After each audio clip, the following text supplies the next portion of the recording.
तो महात्माओं ने विचार किया कि चलो श्रीनाथ द्वारा में तो चकाचक होगी, कहूं रबड़ी छनेगी, मलाई छनेगी। और महात्मा काके हैं बरसाने के।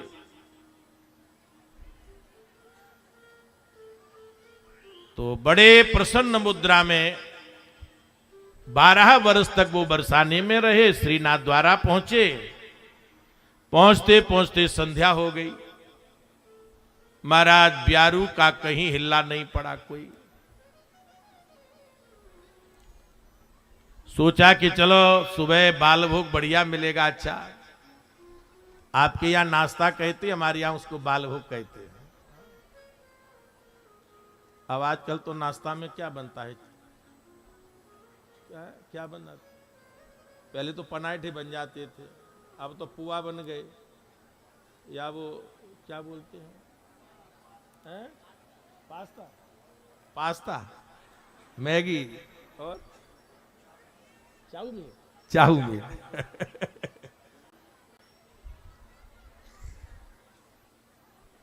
पहले तो हम लोगों के यहां बढ़िया बाल भोग में कोई उत्सव होता था तो सूजी का हलवा और पकौड़ी।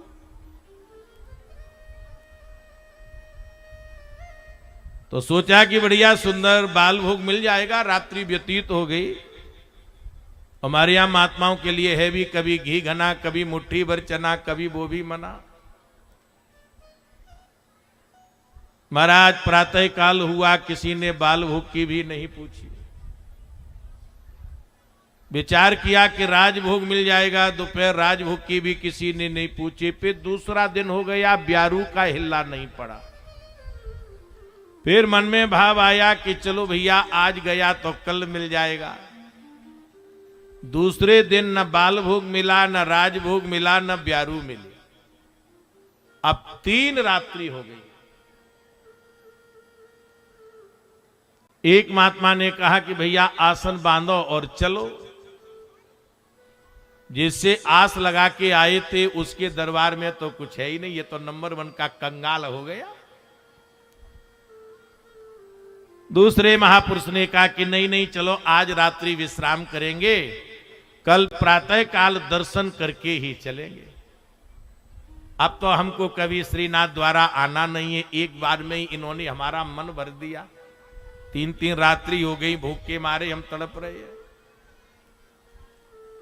रात्रि में महाराज इन महापुरुषों ने शयन किया। सुबह अपने ब्रह्म मुहूर्त में खड़े हुए स्नान किया, तिलक स्वरूप किया, अपना नियम किया। और नियम करने के बाद बिस्तर बंद कर दिया, माने बिस्तर तैयार कर दिया कि दर्शन करके आएंगे और उठा करके चल देंगे।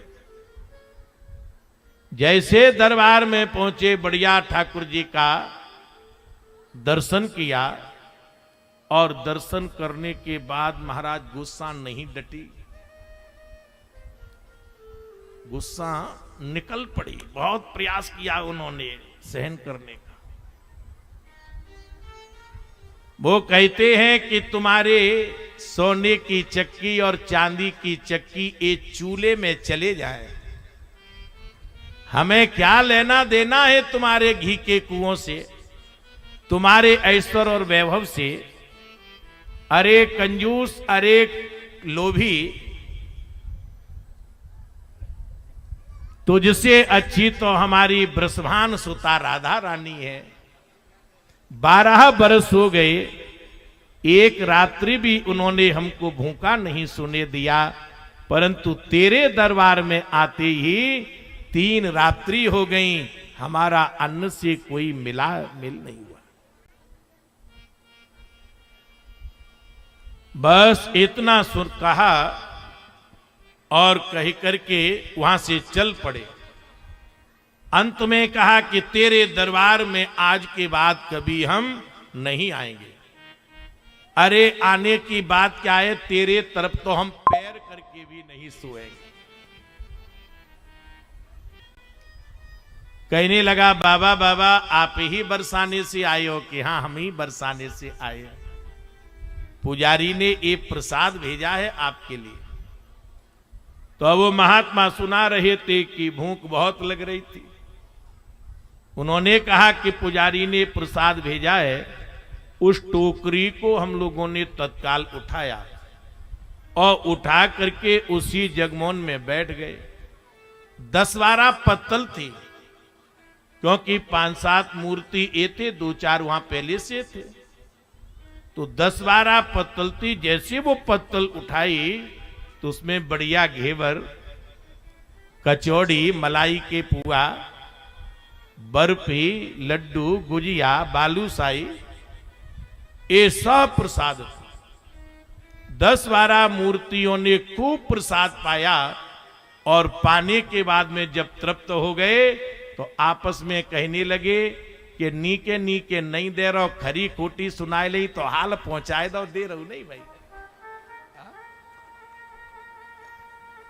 तो भैया भगवान बढ़िया सुंदर, इनको कुछ सुनना होता है तो भक्तों को ही प्रेरित करते हैं। तो श्री हमारे यहां हम भक्त पुंडरीक की चर्चा कर रहे थे। तो भक्त